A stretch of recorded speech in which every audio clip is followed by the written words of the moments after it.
Welcome to Land Academy. This is the Cash Flow from Land show, where we show you how to buy unwanted vacant land and sell it for more on the internet. I'm Steve Butala. I'm Jill DeWit. We are your hosts. With over 15,000 completed transactions, we are the experts in this niche land flipping business. We hold a drawing to win a free property every month. Enter to win by reviewing this show on iTunes and downloading our free ebook at landacademy.com. All right, let's get this show started. Hey, it's my pleasure to welcome Jill DeWit and Steve Butala. They are the principals at the Land Academy and host of the Land Academy contest. Was it Will Rogers that said, "Buy land, they're not making any more of that"? I could be misquoting. I don't know who said it. But anyway, welcome, guys. I'm anxious to hear about what you do and talk to the audience about that as well. Welcome. How are you? We're great, Jason. Thank you so much. It's an honor to be on the show. Yeah, good to have you. So tell us a little bit about, why land? And I got to just preface this with saying that until recently, I've really never been a fan of vacant land. Like so many investors, I like cash flowing properties. But I interviewed someone on my show, another land guy recently, and he kind of moved the needle quite a bit. I must admit, I was pretty interested, and I have a feeling you're going to move it even more. Next time I get a tenant calling me saying, something is broken, I'm going to think, gosh, if I owned land, I wouldn't have any tenants. But I know the model is different. It's a different strategy. So, why don't you tell us about it? I'm happy to. This is probably the top 1, 2, or 3 question that I've gotten for the last 15 years since I've been in this business. And it's a very common misconception about rural vacant land that it doesn't cash flow, or that it's unwanted, or that there's no real market for it. In fact, I think it's quite the opposite. Vacant land is a very, very attractive asset type to retail customers who just want to kind of get away from it all. So it's very simple to vacant land is incredibly inexpensive to purchase because there's a general lack of financing that's available for it. So sellers are because there's no financing associated with land, it's very easy to negotiate a very good price, if you know what I mean. Right. Okay, so it's not really a credit-based asset. When you buy it, you pay cash, but when you sell it, you turn it into a credit-based asset. And, the old saying is you can either have price or terms, but you can't have both. Right. So that's the strategy to increase the value, is turn it into a credit-based asset, right? Right. Yeah. Okay. Yeah. For the most part, it's a little bit ironic, but people who are very seasoned real estate investors like you seem to have that opinion, and I guess it's been accumulated over years, that vacant land doesn't cash flow. And actually, we purchase a ton of it, and we sell it on terms for years and years and years. So we have made it cash flow, and it's been a great niche choice for us for, more than 15 years, I guess, Jill, right? Mm-hmm. Yeah. We actually tested other models, like doing renovations and flips. And I'll tell you, Jason, every time we stood there scratching our heads going, gosh, how much time we spent on this. I could have made so much more just flipping some land. And, it's easy and it's fun and very profitable. Yeah, interesting. Okay, so tell us about your typical deal. Like, I there may not be a typical deal, but first of all, how many transactions have you done in the world of land? I've completed 15,000, almost 16,000 transactions now since 1999. Folks, listeners, I have to apologize. We're talking to a couple of amateurs here. They haven't.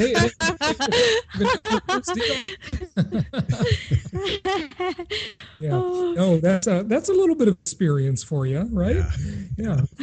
Right. So that's a lot of deals. Tell us about the typical deal. What's it look like? The typical transaction that we complete is we purchase a piece of property for cash that's anywhere between 5 and 40 acres, usually west of the Mississippi, for anywhere between, $500 to about $4,000 to $5,000, depending on the quality of the property. And that's not the down payment. That's the actual total out, cash purchase for the property. Say the price again. Between $500 and about $5,000. Okay, so between $500 and $5,000 total price for the land. Okay, west of the Mississippi, and between, what did you say, 5 and 40 acres? Exactly. Okay, good. Okay, that's go ahead. Typical. I mean, there's a lot of different variations, but that's typical. And then we sell the property. We make sure that we can sell it. If it's a cash sale, we look at the asset and we decide whether, before we buy it, whether this is going to be a cash transaction that we're going to sell, or we call it a terms transaction where we collect payments. And depending on the quality of the asset, we either double or triple our money, cash money, when we sell it. Or if it's on terms, there's no real typical deal there, but it ends up being an income stream for us for a minimum of 9 years and a maximum of, let's say, about 17 years, and $100 or $200 payment per month. Okay. So you've got a big, you're really in the loan servicing business, if you will. The land is sort of this underlying thing, but, are you servicing all those loans yourself, or yes. Are you using a servicing company? Or tell us about We've gone back and forth on that over the years, but yes, we do now service all of them. And what kind of software do you use to do that? We use MortCare. MortCare, like mortgage, right? Yes. Yeah, okay. Mm-hmm. Got it. Okay, so you sell these properties. So I guess, do you want to tell us more about the typical deal? Then I'll ask questions, or does that cover it? That covers the typical transaction. I don't know, Jill, do you have anything to add? Jill's more on the front lines from the sales standpoint than I am these days, and you know how things change a little bit. So, what do you think, Jill? What's the typical? Yeah. What is our typical deal? Well, no, that was perfect. But I mean, sometimes right now I'm dealing with a couple, Jason, I have one sweet little old lady in Texas who's got 2 53-acre properties and 1 106-acre properties I'm about to pick up. So it's all over the place. And sometimes I have great little infill lots in Southern California that I'll pick up, if the price is right and whatever that's going on, I'll grab them. And a lot of them I'll keep a healthy cash balance, so I have it for acquisitions. So a lot of them I'm just quickly doubling, tripling my money and getting out.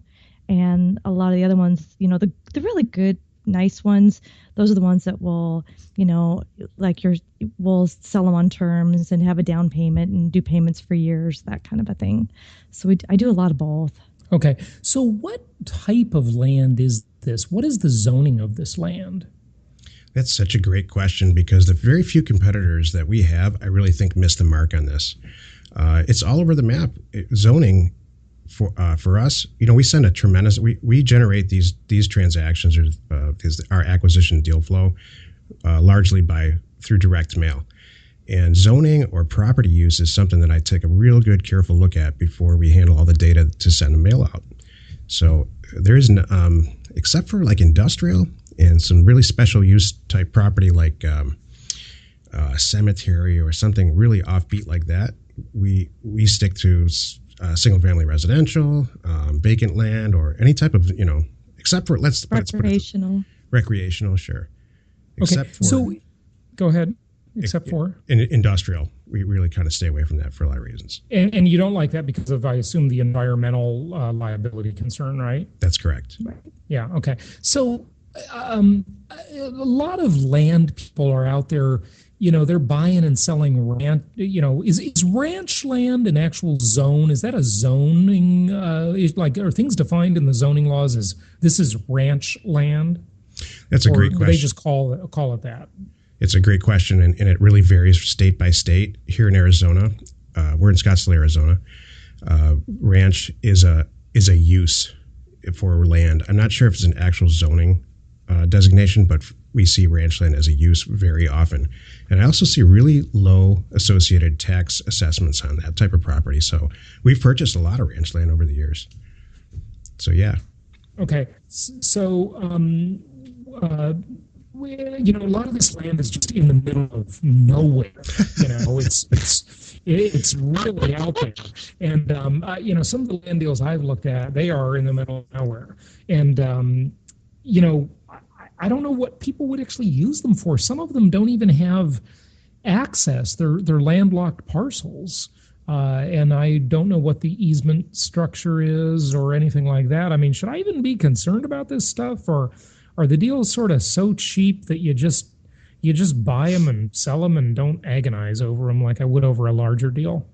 Oh, I'm raising my hand on this one. Jason, you sound like a very logical person who might want to purchase our education program. Yeah, there you go. Well, I'm experienced, and with experience comes caution. Jill, go ahead. It's so interesting. I, a long time ago, thought that myself, Jason, and I gave up trying to figure it out. What I think is really out there and crazy, and gosh, you can only get to it with a 4-wheel drive. I can't tell you the people that love it.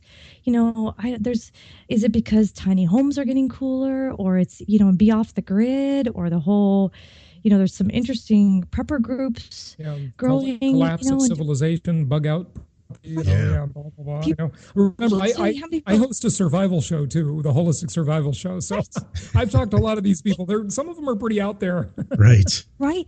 They love this, and that's the thing. I tell people, I have both things. I have people calling me, and I tell them, all right, have a GPS and a 4-wheel drive to find it, and they're like, "Yay, great! No one's going to bother me." Right. I'm like, well, no, that's an interesting perspective. Yeah. Okay. So does each? I'm just wondering. Does every piece of land need to have an easement providing access to it? I would assume so. Like. Or are there parcels of land, and again, this is not my world. I don't deal in vacant land. Are there parcels of land that really are landlocked, and the only way you can legally go to your land is with a helicopter or an airplane? Yeah. Or you're trespassing, These are very good questions. So it varies state by state, and in some cases by each governing municipality, but there's physical access and legal access. And by law, I know in Arizona, and I'm pretty sure in California, you can't restrict access to a property. The property owners around it can't restrict it. But I'll tell you, in the thousands and thousands of deals that we've done, this specific topic has never come up after someone has purchased it. You gotta be kidding me! No, That's amazing. Hasn't. And I'm guessing. This is why it's never come up. I mean, with your level of experience, that is mind blowing. That question has never been asked. And I'm guessing the reason is they never actually use the land. That could be. They just buy it and they never even go visit it. They don't, it just kind of just sits there. Is that what happens? We've got stories and pictures of how happy our customers are with the use of their land. But I think, I haven't really tracked the statistic, but I'm sure that that's the case for a certain percentage of it. Yeah, that it just it gets unused.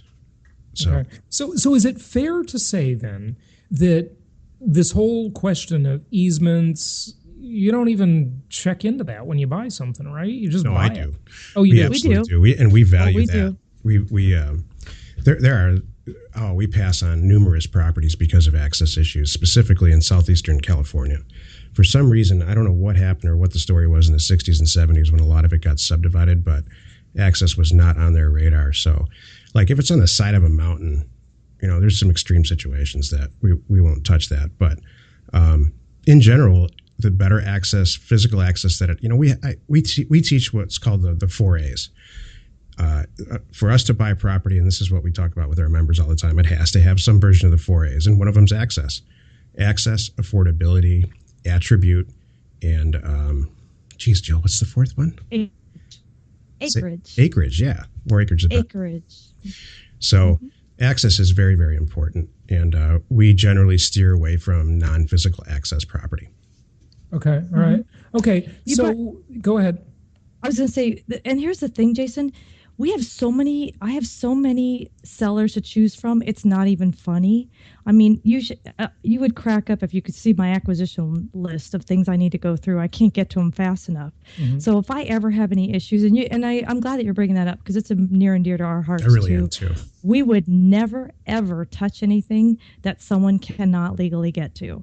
There's a lot of things like in Arizona. After it's like 8 or 9 years, if I've been driving through your backyard, Jason, for 8 or 9 years, I automatically have access. Yeah, sure. There's a lot of things like that, and we do take that very seriously, and that's something that I think why we have a lot of repeat buyers over the number of years we've been doing this is because there will be access. There will be no issues. Okay, So cool. we don't buy it if there's not. Good stuff. Yeah. So tell us about how you acquire these properties. When we were talking a little bit off air, you said that you do a lot of direct mail and you mail offers to people, an offer to buy, rather than mailing the good old yellow postcard with black print saying, "I'll buy your land."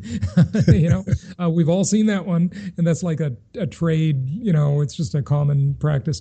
But you actually send them an offer, the owner of that land, huh? Yeah, through a tremendous number of trial and error and failures, we have come up with what I think is a very effective way to purchase property from people who own this asset type.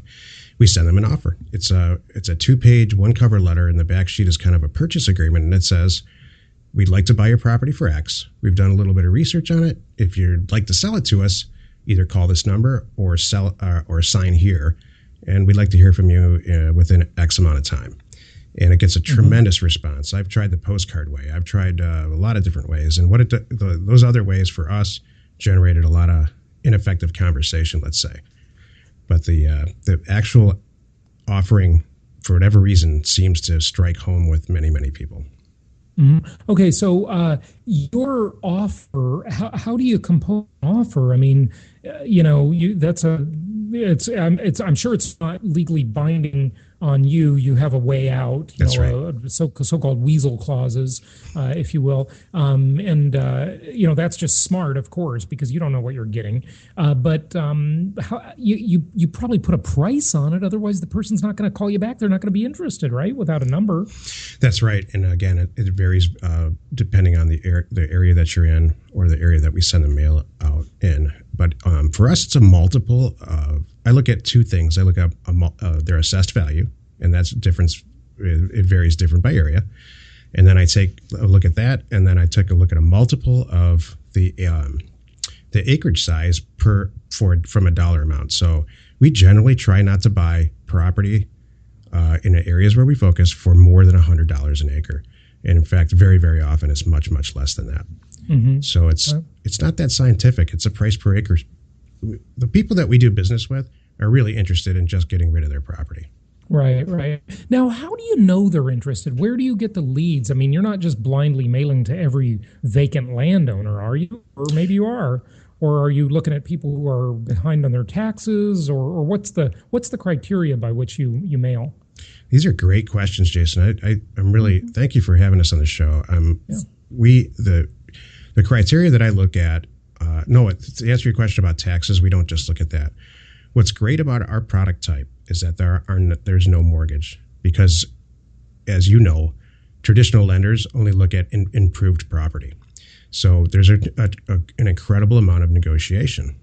So that we have member after member after member in our group who have a tremendous amount of success sending a ton of letters in one specific area of a county that they've identified as potentially successful, and they send it to everybody. It can't have any improvements on it. It has to be the land use has to be, like we talked about earlier, within a certain specific parameter, and then that's about it. So you certainly don't ever. And assessed value comes in here to play in a very large way. You might have, let's say you take a look at all the 5-acre properties in XYZ County, Arizona. You never want to send an offer out for $1,000 for a 5-acre property that has an assessed value over, let's say, $5,000 or $6,000 or $7,000. You're just going to upset everybody. So you want to kind of go for that lower assessed value property, see what comes back, and then review them as acquisitions, if that makes sense. Mm-hmm. Okay, all right. How long does it take you to review a property? About 20 minutes, Jill. Mm-hmm. Yeah, that's the nice thing about something that's vacant land. It's pretty simple, right? Yeah, it's to pass our initial test. It's really a run through on Google Earth Pro. You can really get 80% of the information that you need. That's the non-title information, but what do I want to buy it information from there? So there's a pro version of Google Earth. What does that do? Yeah, and it's free. They just changed it about a year ago. You can literally type in the APN in the pro version of Google Earth, and it'll find the property for you if the counties are participating, but most of them are. APN, good stuff. Okay. assessor's parcel number. And so just give us a little overview of that due diligence really quickly, before you acquire. I mean, first you've got to decide what to make the offer. Like I envisioned it when you first told me that off air, is that you have some software that just spits out offers all day and, mails them to people. But I guess it's not really that simple. You actually have to think about the offer, right? That takes a human to do that? Yes. Yeah. Yeah. Okay. That's me. Okay. All right. So you actually decide, you look at these, you've got the lead of the land, that you want to mail to. You know who the owner is because you have databases and so forth. You think about what you want to offer them. You send them the offer out. How long does it take to decide what to put in the offer and to write that up? Well, if you envision a very, very large spreadsheet or a database, it doesn't take long because it's very mechanical. So I'll set up a parameter in a database that says we're willing to pay. Hey, it'll be a parameter like this. If we want to send letters to everybody who owns 5-acre property in XYZ County, and the assessed value is less than, I'm just throwing out a number, $6,000. Okay. Everybody's going to get an offer for $1,000, and then there's, I'm oversimplifying it, but it's kind of a if-then statement algorithm situation. And then, so it's called a mail merge. So it takes just as much work for me to send out 30 letters as it does 30,000 letters. Wow, that's incredible. It really is. Okay, so you mail this out, you get the interest back. What do? They call you, or do you have a system that handles that through a website or something? Jill, go ahead. They call me. Okay, they call Jill. So Jill's getting calls all day. Yes. I'm at the coffee shop. Do you want to buy my land? Yes, and I'll have a latte. That's pretty much it. It's the coolest thing. So, yeah, I fill calls all day long, and then I sit down and review them and then pick the ones that I really want to make offers, really want to come back and really talk about. Or solidify offers on, yeah, okay. Exactly. Right. Okay, and then, so what are you typically, like, the value of the land versus the price you're actually willing to pay and end up paying? Tell us what the delta is there. I mean, you're really getting these under market, aren't you? If under market means what retail value is or wholesale, yes, that's part of what I do. I value the property or the offers the value of the offers that go out, the numbers. If we can't even really now this day and age, triple our money overnight without really blinking, then we don't buy the property. Okay. Wow. That's phenomenal. So we need to talk about in terms of acquisitions, because I want to ask you about the other side of the deal, selling the property. Anything else I didn't ask you about acquisitions? Say to the listeners. I think you covered it really well, actually. Thank you. As far as sales go, we do. Sell the property. What do you do? I think our sales operation is a little more typical, or a little closer in nature to everybody else's sales operation. We put it on our website. We throw it out on there's a couple very niche websites that we use where that generates a ton of traffic for us. Land and Farm is one, landandfarm.com, landwatch.com. And then we put it in Zillow and Trulia like everybody else. And, we just see what kind of traffic comes back. Jill has done a fantastic job over the last several years in building up just an arsenal of what we call A-list property buyers. It's made up of properties that we've sold to people over the years. It's made up of all types of different properties, people that find us, So she sends out, Jill, stop me anytime here, but she sends out a list pretty often to people who have expressed interest over the years in getting that list, and we don't keep property for very long at all. Fantastic. Yeah. Okay. So you've got your buyer list. Now, someone entering this business, though, they're not going to have a buyer list. You might be able to teach them how to acquire the properties, but what are they going to do to sell them if they're a newbie coming into this? That's an excellent question again. And this is the first thing that I ask people to do is, let's say somebody purchases a 5-acre property or a 10-acre property in northern Arizona. I ask them to go on websites like Landwatch and Land and Farm and take a look at all the other people that own properties in that area. And it's very easy to do from a data standpoint, and this is what we teach. And 9 times out of 10, people who own property that's already in the area will at the prices where we sell it, they've already done the homework on the area and they like the area, they'll purchase it. So it's very easy for a new person under our direction to build a good list up pretty quickly. Mm-hmm. Okay, good stuff. And what kind of terms do you sell them on? You pay cash for the property, and then you sell them on terms, and so you create this giant cash flow for yourself. Is it a land contract? Is it a typical mortgage? And what's the loan to value ratio? What's the interest rate, et cetera? Mm-hmm. Those are excellent, great questions. It's we call it's a note.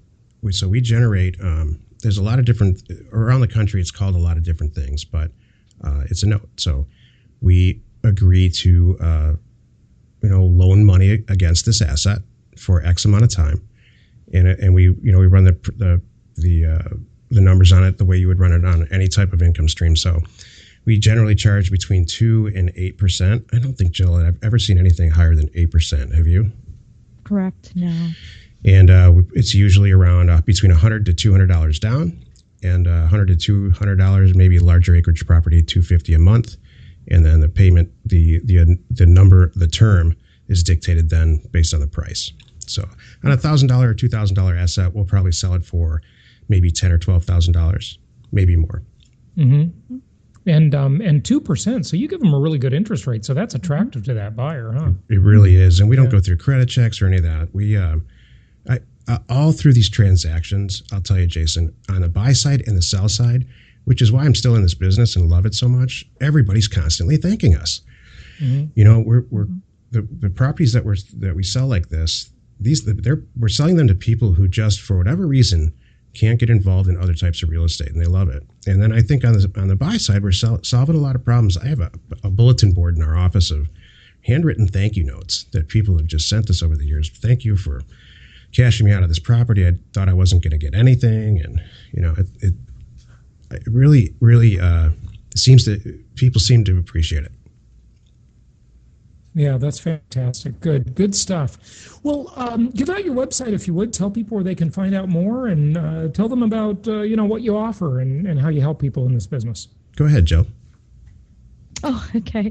It's landacademy.com is our main website where you can go find out more about us or download the free ebook. It has our whole business model in there, a lot of our backstory. Then you can go to landstay.com, check out my property list, see our land company. That's here. That's one of the things that about us is we are still in the business, in the trenches, right with our members and doing deals, right alongside of them.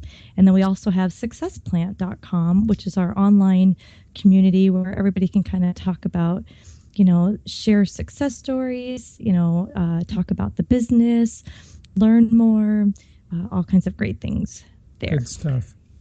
Okay, good. And just any closing thoughts that you want to share with our listeners? Well, no, I mean, I want to just thank you so much, Jason. I really appreciate you having us on your show. Me too. I'm a listener of a couple of your podcasts, and I really appreciate it. It's an honor. I'm really sorry. Well, and it just kind of like, I didn't want him to I don't want people to walk away going, oh, well, that's how they do it. It doesn't have access. I'm like, no, it has nothing to do with it at all. I mean, that's how I was going to say it. We take a really close look at, because we do. We do, and I want everybody to feel really good and comfortable with that. I thought it was really just rubbing me the wrong way, and I hope I didn't get snotty about it. Did I get snotty? No, it's not snotty, love. It's just I don't think we should on the air ever say never ever do. I agree. So that's all. Yeah, I'm not saying you did anything wrong at all. You really didn't. It's okay. All right, I'm apologizing. So yeah, I will never use that word again. But just we make sure it's a good property for whatever the people want, Yeah. So, okay. All righty. This guy, I did a lot of research. He's got 15 podcasts. Wow. I'm a little nervous now, too. I'm like, oh, I wouldn't put my foot in my mouth or offend Jill, him. Don't worry. Did I really come across okay? Listen, these guys, some of these pros, they're trying to egg us on and prod us and see if we're for real or not. And I think it came off perfectly. Okay, good. The other thing, too, Jill, is that's why there's two of us. So everybody knows that it's fun, Jill, and she's kind of the salesy person, and it's all fun, and that I'm kind of the rock who says, hold on a second, it doesn't have any access. So I think actually it worked to our benefit. Okay. Because then I started saying, hey, that's, access is a big issue with the 4As. So no, I don't even worry about it. Okay, thank you. You know what? It's all. It doesn't. No one's going to pick up on that one phrase out of the whole thing anyway, so it's okay. So it's not a trick. Okay, thank you. I just want to make sure I came across okay and nice and good and all that. But you sounded fantastic. On the flip side, though, you only called me Phil once, which was very nice. Yeah, I think I heard Phil. I didn't call you Phil. Okay, maybe it was cutting out. Yeah, you're joking, but anyway, it's all good. That's one of my fears of calling these guys John, calling Jason John or something. I have it in Word. I have it their names up in the size of the screen. Mm-hmm. I write it down, and I have a piece of paper in front of me that if there's something I want to cover on, then I write it down, like no access or whatever he said. Well, one of the things I thought was interesting, he talked about cash flow. I'm like, what do you mean we're not cash flow proper, passive income? Sure we are. So I wrote that down, but we covered it in the call, so it was totally fine. We hold a drawing to win a free property every month. Enter to win by reviewing this show on iTunes and downloading our free ebook at landacademy.com. If you want to get involved or you need more information about our profitable, niche real estate operation, call 480-467-0359. You just might get Jill at the other end of the line. Landacademy.com. You are not alone in your real estate ambition.